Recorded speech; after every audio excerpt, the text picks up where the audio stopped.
Hey, welcome to the Insurance Buzz. We are your hosts, Michael and Courtney Weaver. And today we're going to be talking about the processes that you have to have in your agency to be successful.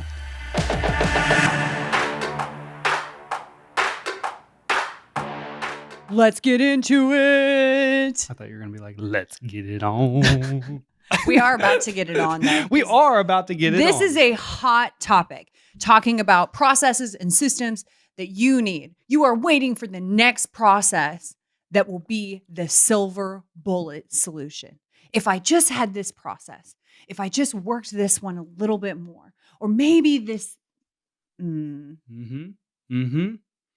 secret sauce, the thing that is going to change your agency's career path. All right. How this topic got brought up is I had a text message this morning from an agent that's 2 years in, struggling financially, struggling to keep a team, struggling to produce. And he said something that really stood out. He's like, Michael, everything's going to change once I can just get these processes down. I can get the team and I can actually be the CEO of my business. That's when everything's going to change and I'm going to start making the money that I need to make. Fake news. This is fake news. I don't know, is this your territory manager telling you this? Is this your sales leader? Is this mentors? Is this other agents? This is fake news. Processes are not going to save you. Processes are not going to save your business. What is going to save your business is the ability to sell, the ability to sell your vision, the ability to sell your products to consumers, your ability to sell yourself to the community. If you cannot sell, no process matters. You have to be able to sell.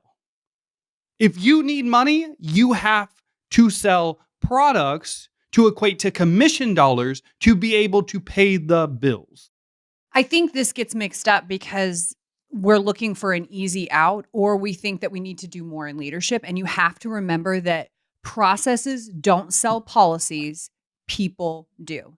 And when you look at it from a leadership standpoint, you can have the best process in place, but if you are not holding your team and yourself to the expectations that come with the process, it doesn't matter. There's so much more than just getting the process and executing the process and hoping for the best.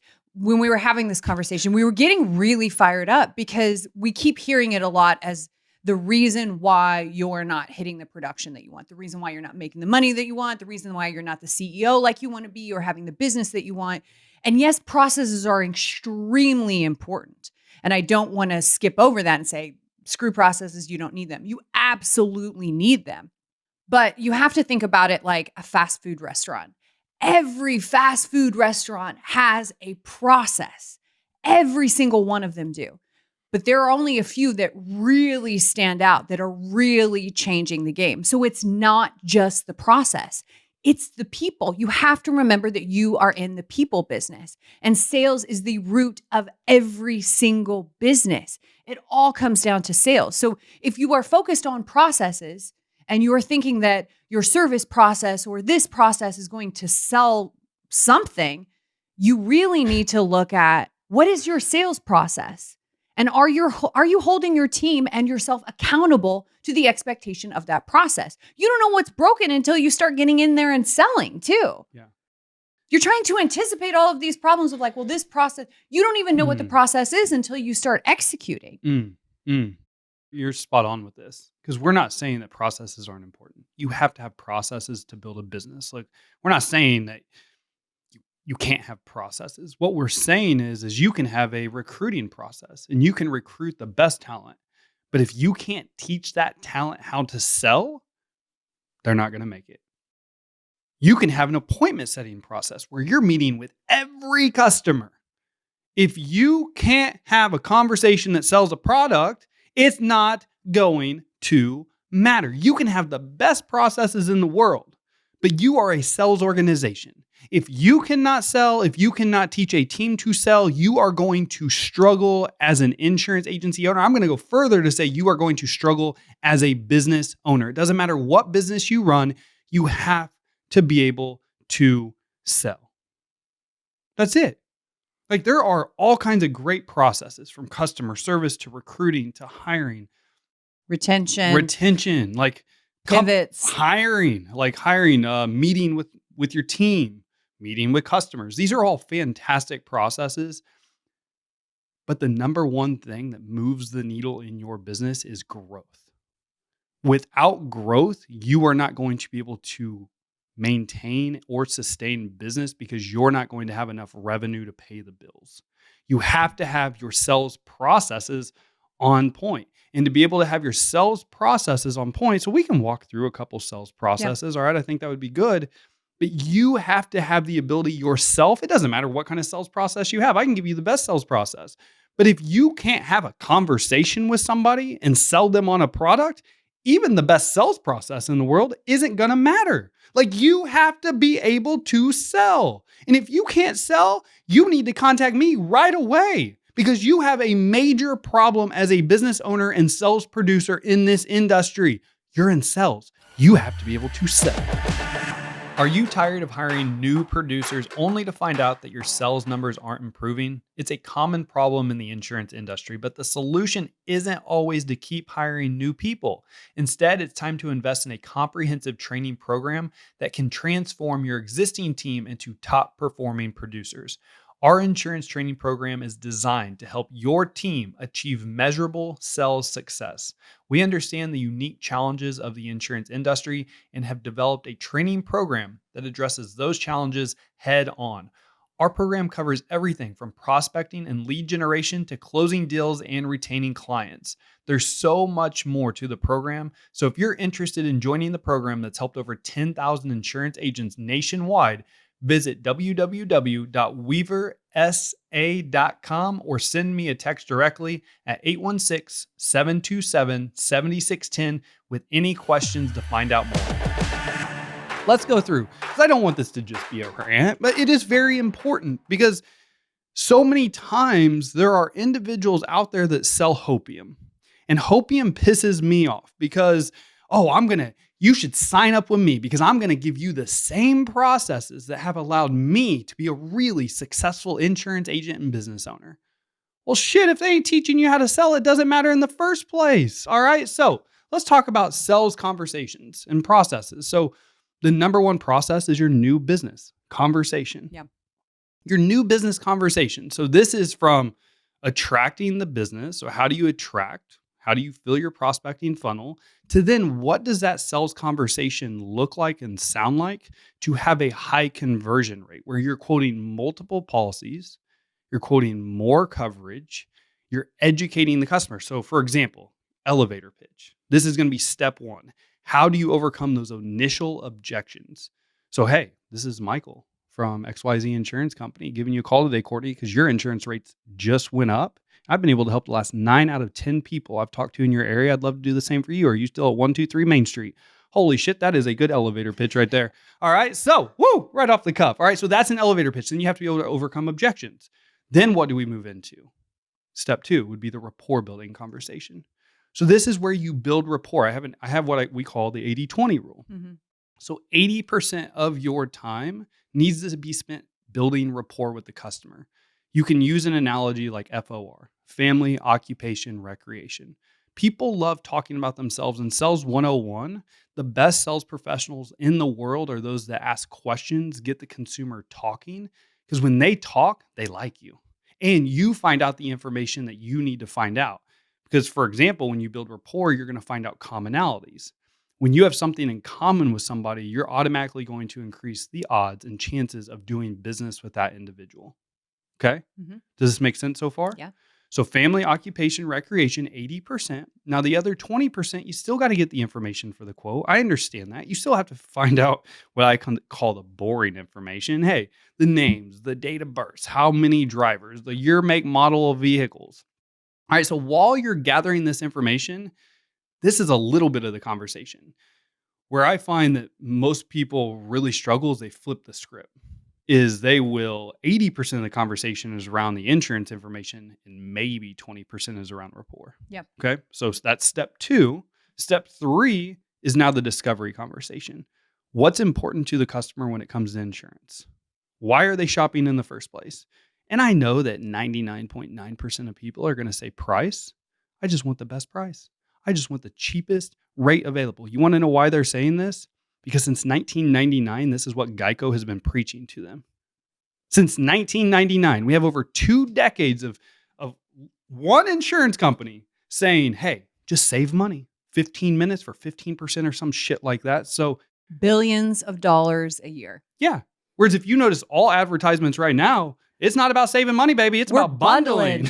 We're bundling. Bundling, baby. We need all your insurance. All right. So that's what should have happened in the first place, but I'm not going to go off on that rant.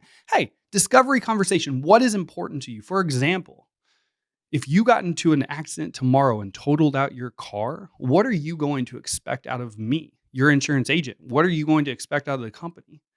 How much money do you want to be out of pocket? And then why would that be important to you?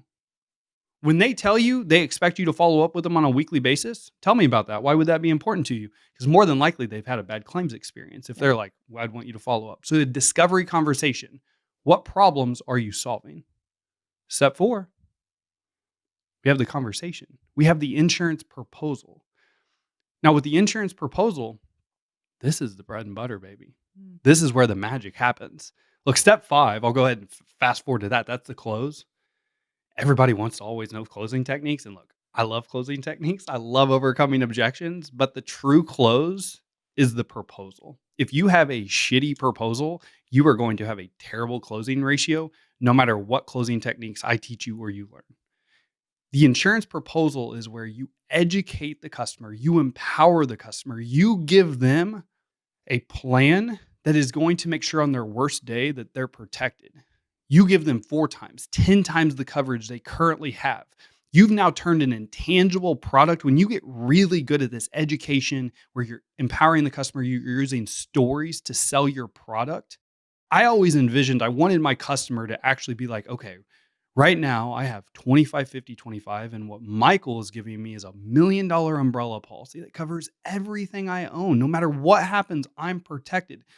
This is something that if you get really good at telling stories and education, I always was hoping they could actually visualize this like a dream. Because selling an intangible product can be really difficult. You're selling a promise at this point. Because it can't just be about you and how you're going to give the customer really great customer service. That's also like, hey, I'm here when you need me. That's also intangible. So how can you get really good at taking this intangible product that we call insurance and turning it into something that they can actually visualize, that they're like, holy shit, Michael, I didn't know that about my insurance. My last insurance agent never told me that that could be the repercussions. So bam, tip here, always start off with enthusiasm. Always start your insurance proposal off with enthusiasm. I've got great news for you today, Courtney. Everything came back amazing. Second tip, go into disturbing complacency. Hey, before we get started, your current coverages, they really worry me. And when you get really good at this, they're going to say, what do you mean they really worry you? Bam, you got them hooked, baby. You have the attention, and that's what this is about, is attention. If you're not excited, they're not going to be excited. If you don't capture their attention, well, you're wasting your time. Yeah. Okay. Then, obviously, you go through your proposal. All right, multiple products, and then we're going to go into the close. So you have to be able to ask for the sale a minimum of 3 times in every single conversation. My favorite closing technique is assuming the sell. Hey, Courtney, for everything we talked about today, the 2 cars and the renters, it's going to be $250 a month. Do you want to put that on your Visa, MasterCard, or American Express today? That's it. That's 5-step sales conversation process. Now, when you close the business, let's just go through the whole dang process here. All right. So when you close the business, you schedule the onboarding call. Automatically, if you don't close the business and you have to follow up after trying to close a minimum of 3 times, you have to schedule the follow up within 48 hours.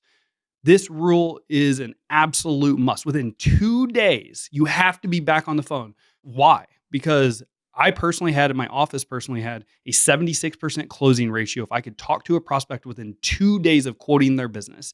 If it was between day 3 and day 5, it dropped down to 33%. If it went past the 5-day mark, I don't even want to talk about it. It's dropped down into the teens. Boo, that's terrible. It was 13%. No one Boo. wants to, gross. Like, you have a 13% closing ratio? Yeah. Like, that's bad. That's gross. You're not going to survive in this world.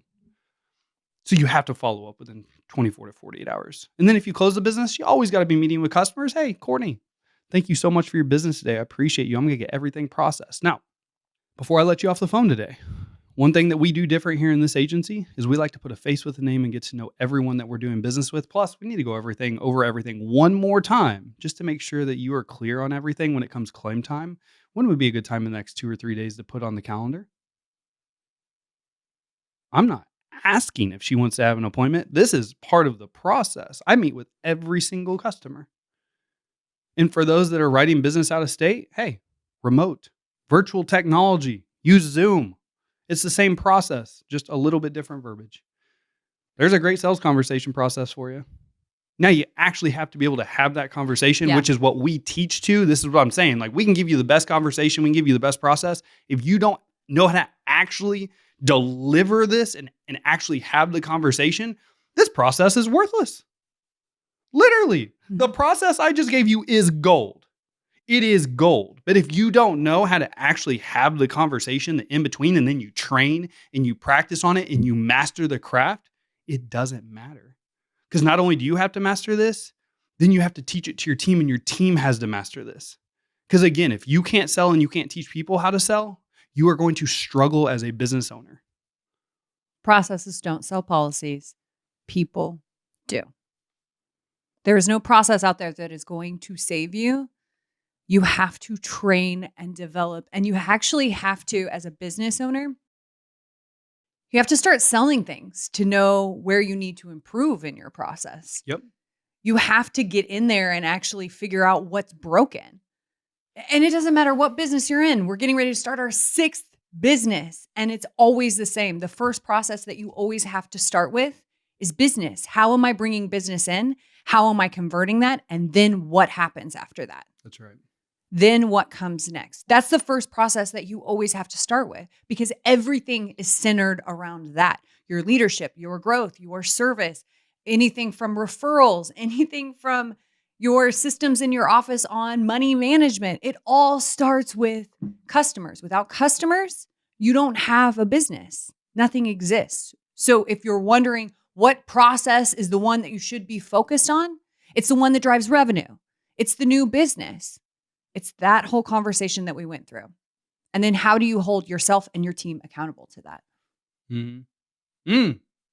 And I love this one We got because I got to fired talk some up. sales, man. We Like, because got there's fired multiple, up. look, there's multiple sales processes as well. Like, we covered the new business. So you've got your appointment, you've got your cross-selling or pivoting, whatever you want to call it. Like, there are multiple sales processes that you have to have in the office. And again, it's more than just processes. You can go through the motions, you can go through what I just taught you, but if you don't know how to actually excel in that conversation and get people to buy into what you're talking about, it's not going to matter. All right. So, hey, let's Yee. go. Yeah. But man, as a business owner, I hate to see peers struggle Yeah. because I feel like we've been blessed. We've now developed 5, 6 companies. All of them have been multiple net 6-figure and 7-figure businesses. And it always comes back to growth, as you said. Like, if you're not growing revenue, no matter what process you have, you're going to go backwards. And I think, and I've watched this and I've experienced this myself too, putting this pressure on myself as a leader to have everything figured out prior to Yep. having the right process. Well, once I get these processes, then the next, and it doesn't work like that. Things don't work linear. It's not, well, this domino falls and this domino falls. It's happening simultaneously. So Yep. it's implementing, paying attention to the process. Where does it need a tweak? Yep. Coaching and training to that tweak, and then reviewing the process again, rinsing and repeating until you're like, okay, we finally have the groove. And then you move on to the next thing. But it is a frustrating thing to go through because a lot of times if you are great at sales or if you got into business to make a lot of money, that process side of your brain is like, how does this work? And the best thing I can tell you is start with sales. Start with a thing that you know is going to drive revenue Yep. and pay attention to every part of where it breaks down and go, am I the person to coach and train to That's right. this? Or That's right. do I need to hire this out? One of the best things that we ever did, we started in the very beginning, was we started looking around and going, who are the mentors that I need for where I want to excel, where I want to grow, or where I'm not strong in? Yep. And here's the other thing with selling. Selling is going to automatically generate revenue. When you have money, then you can hire people to help you. Mhm. Like you have to have revenue unless you just have the money going into the business where you're able to deploy a ton of capital from the very beginning and be that true CEO. But while we're talking about this, I just want to speak to something that's on my heart that this agent said today. 2 years in, I need to be that agent that the CEO. I think that that's what's going to change my business. For those that don't know my story and our story, I was the producer, I was the team member, I was the manager, I was the customer, the community liaison. Like, there is nothing wrong if you like to sell and you like to be customer facing. And things are going to change throughout your career. But if this is what you like right now and you're a 1 year agent and you're getting pressure put on you from outside, your peers, your territory managers, whatever, to be the so called CEO in your business, please remember that it is your business. Run your business the way you want your business ran. If you like to sell, you like to jump on calls, you like to produce P&C, you like to meet with customers, damn it, do it, man, because that is going to generate revenue. If you are tight on money right now and you're focused on being the CEO of your business and you can't hire people to run and produce, then you got to do that shit yourself. You have to. You either got to pay for it or you got to do it. And early on in business, as much as this sucks, because I've been there, sometimes you even got to do the things you don't want to do. But you're probably the best one at it because no one's going to believe in your business the way that you believe in your business. No one's going to want your business to be as successful as you want your business to be successful. So sometimes you got to wade through the sewage. You got to go through the shit before the grass gets green. All right, baby. So just do you, man. Like, don't let outside pressure tell you the type of business owner that you need to be. If you want to be in the trenches and selling because that's what's going to generate revenue to pay the bills, get in the damn trenches and sell and generate revenue and lead from the front. That's all I got today. Woo! We're building character. That's what we're doing. When I was growing up on the farm and I was doing shit I didn't want to do, my dad would say, we're building character. That's what we're doing today. And you ain't always got to be in the trenches. Things get better when you start making more money. So that's it. That's processes and systems. That's the one thing we would tell you to focus on. Remember that processes don't sell policies. People do. Pour into your people, pour into yourself, do what you love. Focus on bringing new business in. As always, time is the most valuable and important asset that we all share. And we appreciate you spending some time with us. Go out, make it great.